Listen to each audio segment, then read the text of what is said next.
اعلیٰ حضرت رحمۃ اللہ تعالیٰ علیہ کا دنیا بھر میں شہرہ ہے، اور یہاں تک کہا گیا کہ تصویر سنیت ہے کہ چہرہ رضا کا ہے۔ تو ارشاد فرمائیے گا کہ اعلیٰ حضرت رحمۃ اللہ تعالیٰ علیہ کی وجہ شہرت کو اگر آپ ڈسکرائب کرنا چاہیں تو کس طرح کریں گے؟ دیکھیے، یہ سوال نہیں ہے، اچھا۔ کسی کتاب کا موضوع ہے، بلکہ ایک طویل مقالے کا موضوع ہے کہ اعلیٰ حضرت امام اہل سنت رضی اللہ تعالیٰ عنہ کی شہرت کی وجہ کیا ہے۔ بہت ساری وجوہات ہوتی ہیں لوگوں کے مشہور ہونے کی، کتنے ایسے لوگ ہیں جو الٹے کام کر کے مشہور ہو جاتے ہیں۔ تو اعلیٰ حضرت علیہ الرحمہ کی شہرت الحمدللہ مثبت ہے، سبحان اللہ، ایک عالم ربانی کے طور پر ہے، ایک عاشق رسول کے طور پر ہے، واہ، ایک محب صحابہ اور اہل بیت کے طور پر ہے۔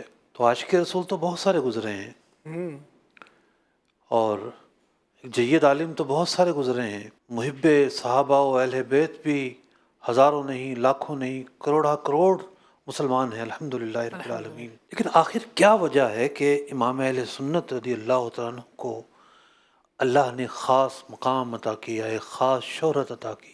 شہرت کس کو کہتے ہیں؟ صحیح، ٹھیک ہے، یہاں کوئی بندہ اٹھتا ہے، آتا ہے، 4 دن اس کا تذکرہ رہتا ہے غائب، ایسا ہے، ٹھیک ہے، کوئی ایک ویڈیو سے مشہور ہوا، کوئی ایک آرٹیکل سے مشہور ہوا، کوئی ایک واقعے سے مشہور ہوا، کوئی کسی نے ایک کھیل کا گیم جیت لیا، کسی نے اس کو سیاست میں قدم رکھ دیا، کوئی پیچھے ہٹ گیا، کوئی انتقال سے مشہور ہوتا ہے، ایسا بھی ہوتا ہے، اوہ، کوئی ایسا سبب بنا۔ ایسا، لیکن یہ شہرت کی جو دنیا ہے، یہ زیادہ دیر پا نہیں ہوتی، آتی جاتی رہتی ہے، شہرت آنے جانے والی چیز ہے۔ لیکن امام اہل سنت اعلیٰ حضرت امام احمد رضا خان علیہ رحمۃ الرحمن وہ ہستی ہیں کہ وہ سب سے زیادہ ڈسکس کیے جانے والے فرد ہیں۔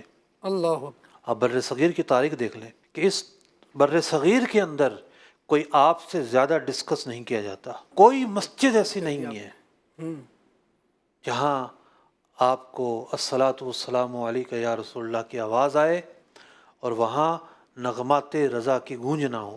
اللہ اکبر، اللہ اکبر، مصطفیٰ جان رحمت پہ لاکھوں سلام۔ روزانہ ہی پورے پاکستان میں ہزارہا نعت خوانی کی محفلیں ہوتی ہیں، ایسا ہی، عورتیں گھروں میں مولوی شریف پڑھتی ہیں، مرد جو ہے وہ گلی محلوں میں، مساجد میں محفلیں سجاتے ہیں، مدارس کے اندر بچے محفلیں سجاتے ہیں، روز نعت خوانی کی محفلیں ہوتی ہیں۔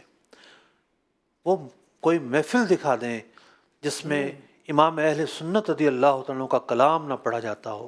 کیا ہندوستان، کیا پاکستان، کیا بنگلہ دیش، کیا افریقہ، کیا امریکہ، کیا برطانیہ، جہاں جہاں اردو بولنے والے، بلکہ میں نے تو ایسے لوگوں سے بھی کلام سنا ہے جن کو اردو نہیں آتی، لیکن مصطفیٰ جان رحمت پہ لاکھوں سلام وہ بھی پڑھ رہے ہیں جناب۔ سبحان اللہ، کیا بات ہے بھائی۔ پھر اعلیٰ حضرت علیہ الرحمہ کی کئی کلام عربی میں ہیں۔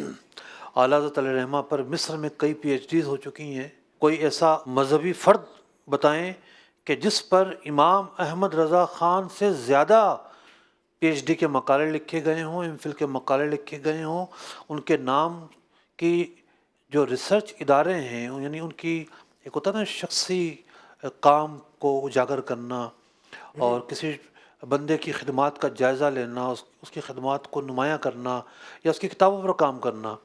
تو اعلیٰ حضرت علیہ الرحمہ کی کتابوں پر کام کرنے والے جو ادارے ہیں، ادارے کیا پاکستان، کیا ہندوستان، کیا بنگلہ دیش، کیا یورپ، کیا افریقہ، ان بر اعظموں میں موجود ہیں، ان ممالک میں موجود ہیں۔ کیا بات، تو یہ شخصیت کوئی عام شخصیت نہیں ہے، مطلب جس کا تذکرہ سب سے زیادہ، جس کی شہرت زیادہ، جس پر پی ایچ ڈیز زیادہ، جس پر کام کرنے والے مستقل ادارے جو ہے اتنے زیادہ، واہ، تو اگر اس کو شہرت نہیں کہیں گے تو شہرت کسے کہتے ہیں؟ یہ تو میں نے اشارتاً کچھ گفتگو کی ہے کہ کسی کو اگر شک ہو تو جا کر ڈھونڈ لے، جا کر تلاش کر لے۔ اس نے اگر غالب کا نام سنا ہے، اگر میر کا نام سنا ہے، تو کبھی امام احمد رضا کو بھی پڑھ کر دیکھ لے۔ ہے میرے امام ایک مظلوم بھی ہیں، آج بھی اتنی شہرت کے باوجود بھی ان کو جو مقام ملنا چاہیے، جو مرتبہ ملنا چاہیے، جو نام ملنا چاہیے، نہیں ملا۔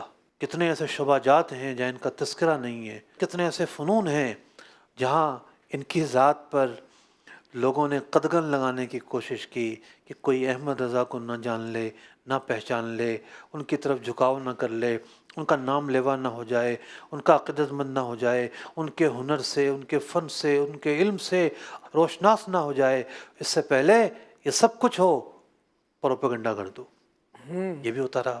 اب میں آتا ہوں آپ کے اصل سوال کی طرف کہ اعلیٰ حضرت امام اہل سنت رضی اللہ تعالیٰ عنہ اتنے مشہور کیوں ہیں؟ وہ ایک عالم ربانی ہے۔ آپ ایک مفسر قرآن بھی ہیں، آپ ایک جلیل القدر محدث بھی ہیں، آپ فقیہ اعظم بھی ہیں، آپ کثیر علوم کے 100 سے زیادہ علوم کے ماہر بھی ہیں، آپ ایک نعت گو شاعر بھی ہیں، ایک عاشق رسول بھی ہیں، آپ قدیم اور جدید جو علوم ہیں ان کے ماہر بھی ہیں۔ آپ کی بارگاہ میں علم کے جو چشمے ہیں وہ پھوٹا کرتے تھے، ان کے دل کے اندر سوائے خلوص کے کچھ نہیں ہے۔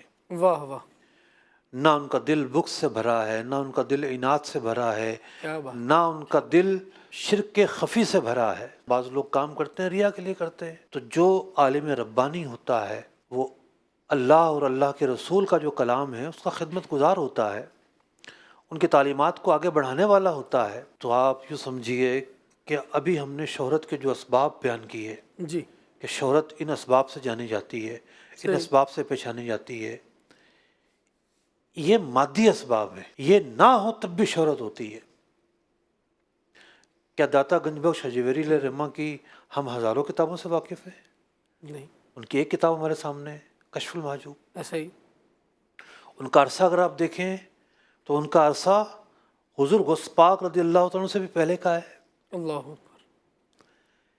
اور ایک تو ہے کہ ہم چھوٹی کمیونٹی ہیں، اردو دان چھوٹی کمیونٹی جی، ہے، عرب بڑی کمیونٹی ہے۔ صحیح۔ ایک عالم عرب میں پیدا ہو، اس کا عرب کتابوں میں تذکرہ ہو صدیوں سال تک، تو اس کی شہرت کی وہ ایک الگ وجہ بنتی ہے۔ ٹھیک ہے۔ داتا گنج بخش حجویری علیہ رحمہ لاہور کے اندر ہے، کوئی بہت زیادہ عربی کتابوں میں آپ کا تذکرہ نہیں ہوا ہے، بہت صحیح۔ قلیل ہوا ہے، بمقابلے اس کے کہ مثال کے طور پر ازہر میں کوئی شخصیت تشریف فرمائے صدیوں سے، تو ازہر تو علماء کی کان ہے، مطلب بڑے بڑے اکابر وہاں سے پیدا ہوئے ہیں،